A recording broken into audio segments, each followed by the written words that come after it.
Once again, the Los Angeles Lakers have had to choke down the bitter taste this week. This time at the hands of the Milwaukee Bucks, who defeated the Lakers earlier tonight, 109-102. A couple things to take from this game. Giannis made Anthony Davis and any other Laker big man look like a complete punk as he dropped 47 on 18 of 23 shooting with 9 rebounds. And frankly, for the second consecutive game, even going back to the Bulls, Anthony Davis, if you just look at the numbers, it was meh. He was 9 of 15, for 18 points, and that's cool. Threw in, what do you have, 9 rebounds tonight? Yeah, 9 rebounds, 4 assists. If you're superficially looking at the numbers, oh man, that's cool. He had 18 and 9.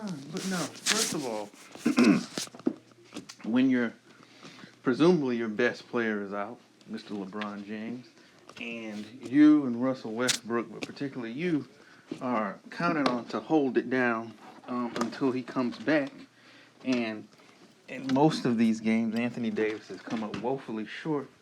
But really, this one even looked worse because Giannis took it to him from the opening tip to the final buzzer. You can't let somebody get you, hang 47 on you, and you don't even come back at him? You only have 18, and the thing, it wasn't like, because I hear some of the announcers, they're double teaming. But like when you look at the Bulls game, that's the argument that they were making, but I was actually there.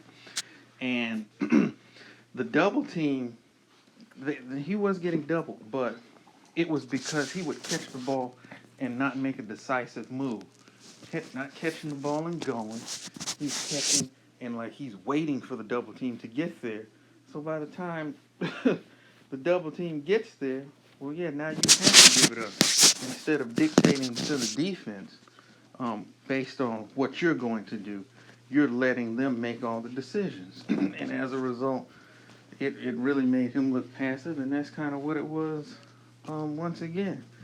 And I'm going to be honest, if you're a Lakers fan, this has to start to be a concern for the second straight game and a lot of this season. And Anthony Davis does not look like the perennial all-star, all-NBA type player that we have seen earlier in his career. And it's becoming a concern. It's becoming an issue. I mean, at some point, there has to, if we're just looking at this game, at some point it should be some pride. Like, man, dude's giving me the business. Let me at least try to go back at him and get some of it back on offense. But it wasn't there. And the thing about it was, you saw the tenacity of guys like Bobby Portis, who dropped 17 and was actually doing damage to them on the offensive boards.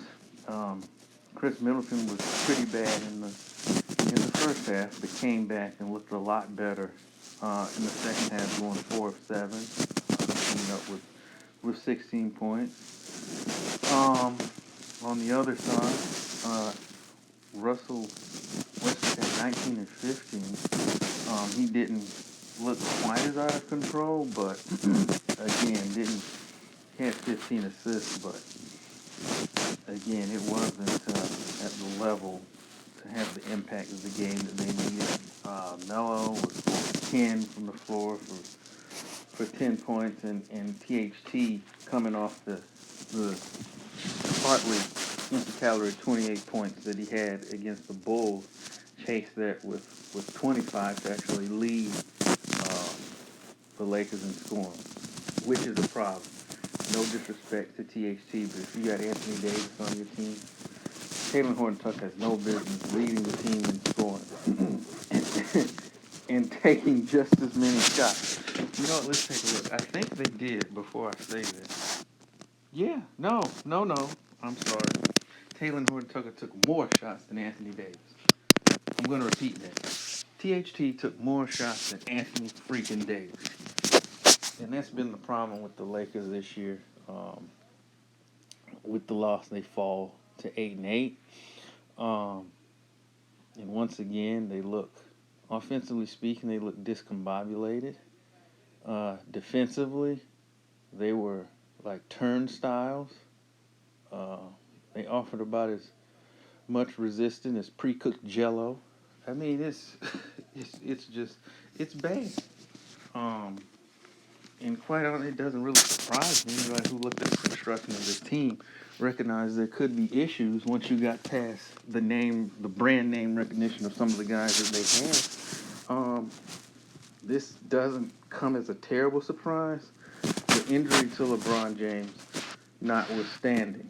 Now, we'll see what happens upon his return, but I don't know. I know that they had championship aspirations, but 16 games in, they're 8-8. And I'm not seeing the night-to-night intensity on either side of the ball, and certainly not the execution. I'm not seeing defense that you're going to need to play to win in the regular season, much less in the playoffs and in the deeper rounds of the playoffs. And this team is looking like play-in bound, or towards April is going to be 1-2-3 Cancun if they don't tighten things up. And who might be sitting in that head coach's seat at that point is yet to be determined, because obviously if things don't improve, they're kind of looking for any reason to get rid of Frank Vogel, and it looks like if they continue to play at best lethargic and at worst awful, then yes, somebody will have the interim tag in front of the Lakers head coach, in front of the names of the Lakers head coach. Bucks, so they're back to 7-8, and it looks like they're starting to get healthy. They said they're 7-8, and at least tonight they resembled a lot like the team that we saw just recently hoisting the Larry O'Brien. They said big night from Giannis. Said Middleton came on in the second half. Bobby Porter's doing Bobby Porter's things, attacking the glass, hitting shots, making those types of energy and effort plays that you need to win ball games.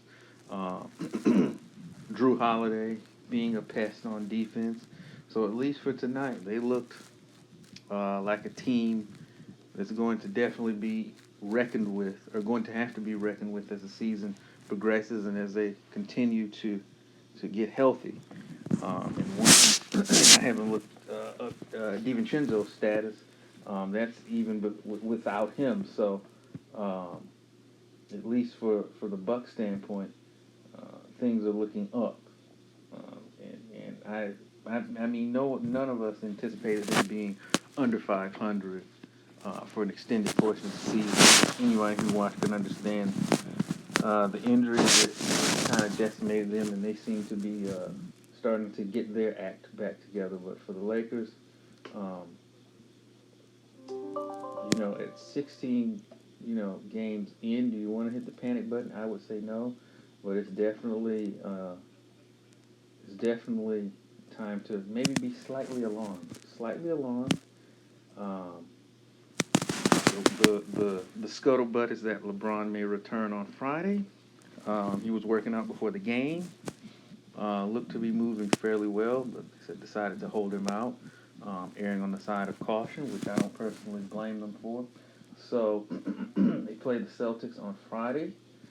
So we'll see if he plays, what he looks like if he does play, and then what effect that he will have on the ball club, which will obviously be a beneficial one, and we'll kind of be able to start, as he starts to work his way back in, and to see if these pieces can start to somewhat coalesce and become a productive basketball unit.